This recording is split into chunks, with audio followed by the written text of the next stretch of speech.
हीर रांझा हा भारतीय लोककथामधील एक सत्यकथा असं सांगितले जाणाऱ्या कथेवरचा 1970च्या 19 जून रोजी प्रदर्शित झालेला चित्रपट जो चेतन आनंद यांनी दिग्दर्शित केलेला होता आणि याची निर्मिती त्यांचा मुलगा केतन आनंद यांनी केलेली होती.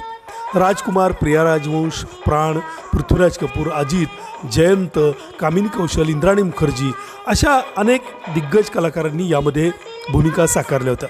खास करून याची गाणी खूपच सुंदर होती. मोहम्मद रफी यांच्या आवाजातलं ये दुनिया ये महफिल, मेरे काम की नहीं किंवा लता दीदींच्या आवाजातलं मिलो न तुम तो हम घबराए यासारखी मदन मोहन यांच्या बहारदार संगीतातली गाणी ही आजही रसिकांच्या ओठावरती आहेत.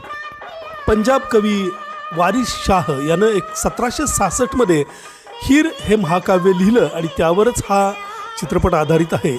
जाल मिस्त्री यांनी या चित्रपटासाठी फिल्मफेअर जिंकलं.